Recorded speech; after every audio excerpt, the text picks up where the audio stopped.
and then we'll open the floor for questions. Coach Saban, the floor is yours.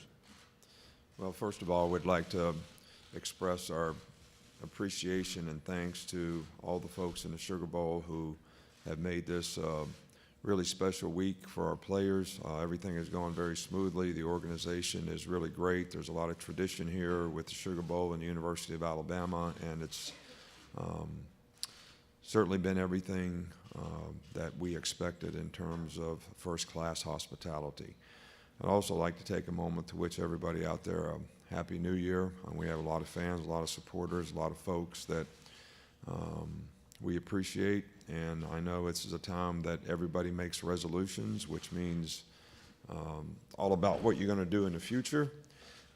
So I hope that those resolutions are something that you have a lot of good luck with, and I would only say that if you persist at the right things, you'll have a chance to have good luck, and if you resist the right things, that'll help as well. So hopefully everybody will have a great year. I think this game is a great opportunity for the players, and we're playing against a very, very good team. We played them several years now, so it makes it a little bit of a rivalry game in circumstances like this, and seems like we've had really good preparation for the game, and I think it's time to go out and play and just see who the best team is. So I think our guys are excited, and I've been pleased with the preparation and focus that they've had, so we're looking forward to tomorrow night. At this time, we'll open the floor for questions. Reminder, please identify yourself by name and media outlet.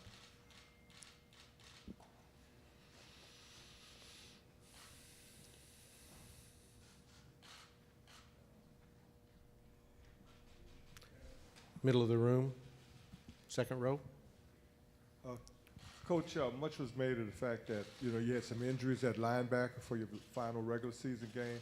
What is the status of those linebackers now heading into this big game? I know Dylan, I think, is out, but the rest of the guys. Well, I think everyone, it's been pretty well documented, I guess, that Sean Dion Hamilton is out for the game. Dylan Moses is out for the game. Those guys both play the same position, but Mack Wilson will be available to play in the game, who was out the previous games. And I think our two outside linebackers, Terrell Lewis and Christian Miller, who actually played a bit, in the Auburn game, but practiced very little leading up to the game. Both of those guys are probably 100% now, and they've practiced enough to be effective in the game. So Hootie Jones is out for the game, I think. But so what has been documented as players that are out is pretty much where we're at, and the guys that are coming back are coming back. But it's still two inside backers at the same position that are missing, and I think the challenge is those guys were both signal callers, and in no huddle type defenses, the signal caller is very, very important to get the signal, get it communicated, help get the defense lined up. So Mac's very capable. He just doesn't have a lot of experience doing it, but I'm sure he'll do a good job in the game. Next question.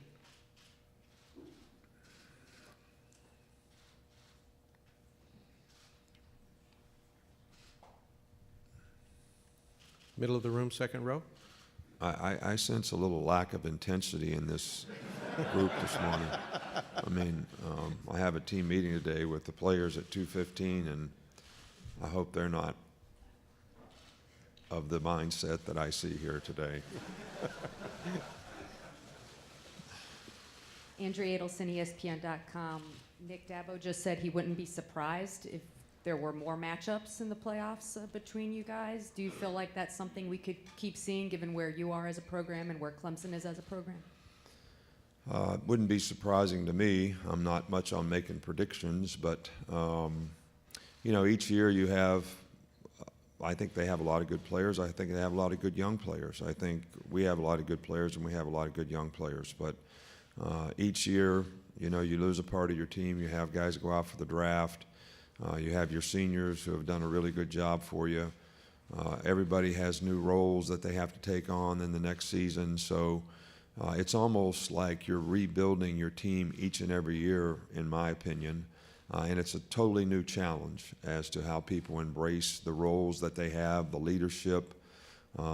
So hopefully we'll be able to continue to have a team that can compete at a very high standard and have opportunities like this in the future. It's certainly a goal of the program. Next question, right-hand side of the room. Rick Bonnell, Charlotte Observer. Coach, yesterday Todd Blackledge was talking about how he anticipated that if people expect the kind of wide-open, high-scoring game that you guys had last season, that really isn't necessarily reflective of these teams this year. I wondered if you saw a game that might not be up in the 30s with a whole lot of back-and-forth scoring. Well, I think it's very difficult to predict. I think both teams have the capability of scoring points, but I also think that both teams have pretty good defensive players. I think that our two defenses are 1 and 2 in scoring defense, and I'm not sure who's first and who's second, but so that means these teams have been difficult to score on for whatever reasons. But we've had some of those scenarios in the past, in the games that we played in the past, and they have been high-scoring games. So really hard to predict, in my opinion, as to how this game will turn out. I think there's probably going to be 6 or 7 plays in the game that'll make a huge impact on the outcome of the game. And unfortunately, as a player and as a competitor, you never know when those plays are coming. So that's why you got to play one play at a time for 60 minutes in the game. And hopefully when you get an opportunity to make a play that'll have an impact on the game, you'll be there in the right position to do it. So, but I really don't have a great feel for how this game might turn out. Far right side of the room. Coach, Mitch Gibbs, WGSO Radio. Are you happy with the format that we have in place right now? Would you like to see it expanded to 6 or 8 teams? Because there's always a couple of teams who feel like they should be here. Well, but I said this when we had 2 teams and you all wanted to go to 4 teams. We had 2 teams. There was always somebody that thought they should be one of the teams. If you have 4 teams, there's going to be somebody that thinks they should be here. You have 65 teams in a basketball tournament, or 68 or whatever, then you have a 2-hour show on ESPN about the teams that didn't get in. So I don't think it makes any difference how many teams we have. There's always going to be somebody who thinks they should have been, somebody else should have been out and they should have been in. Look, I've talked about this a lot in the past, and I know there's a lot of media attention that surrounds playoff games, and there's a lot of interest, and I don't deny that fact.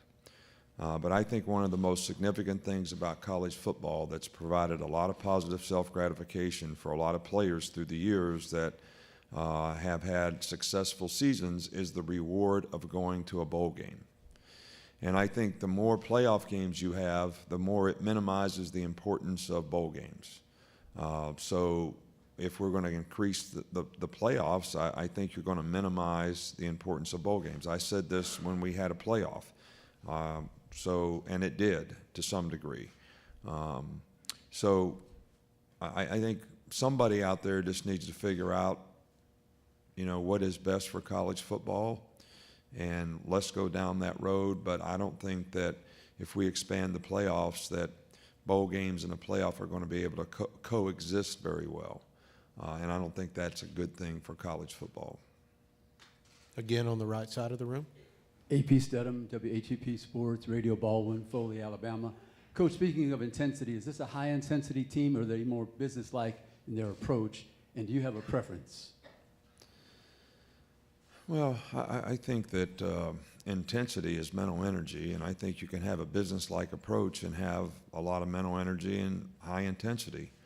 I think that we have some players on our team that are very intense, some that are a little more emotional, some that are a little more business-like, but I think that regardless of what their personality traits are, they all want to try to take ownership for what they need to do to have a chance to be successful in the game, do their job well, so that the team has a chance to be successful in the game. So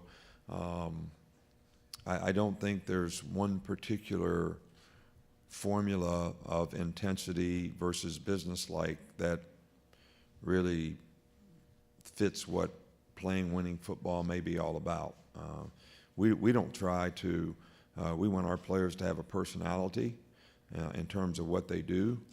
I know that we get, sort of, I don't know, negatively impacted, criticized, whatever, for being too businesslike, because that's kind of my personality.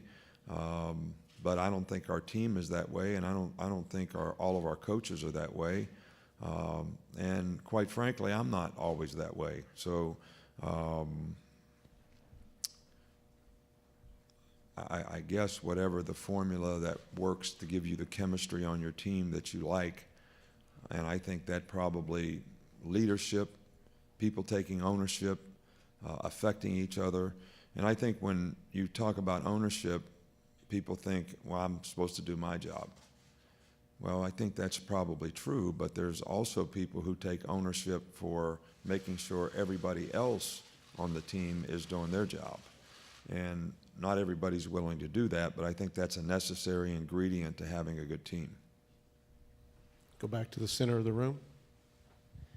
Hey, Nick, Adam Rittenberg with ESPN.com. I was just wondering how the semifinal Saturday goes for you, or semifinal day goes for you guys when there's another game going on, especially when it's before your game. Is there any monitoring, game on, hotel, locker room, any of that, or is it completely away from you guys until after your game? Well, I personally don't choose to watch other games. That's me personally.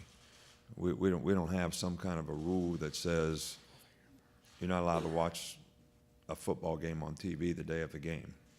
All right, so I'm sure we have some people that will want to watch and some people who don't. But it's a little bit of a distraction to me personally to get involved emotionally in watching another game the day that we play. So I usually choose not to do that. Back on the right side of the room. WHNT in Huntsville. Bryan Ray, his status for Monday night, I know you touched on some of the injuries, and just in general, how you've seen him handle the situation being a young freshman and stepping up for other injuries this season. Well, Bryan Ray was a guy that we started out the season thinking that maybe we wouldn't play him, but we thought he was capable of playing, so we put him in the position of we're going to coach this guy and develop this guy so that if we need him to play, he can play. And he embraced that role very well, and we did need him to play, and he did play, and he played well. And his status for this game is he is available to play, but he's also in this sort of the same situation that several of our players were for the Auburn game. They were medically cleared to play, but they were limited in terms of the number of reps that they could get in practice, so their role in the game had to reflect that. And I think that's where Bryan Ray is. But we're very pleased with him, and he's played very well for us. And I think he would be able to make a positive contribution in this game if we can get some plays out of him. Again, towards the center of the room in the front. Chris Lowe, ESPN. Nick, your third time in the playoff, what have you guys learned about preparing this format? How have you evolved? What's important, et cetera? Well, I think that when we started this, I think it was 4 years ago, we tried to, because we were all in the culture of the bowl experience for our players, that we were trying to continue that they have a bowl experience. I think that was the expectation of the players. And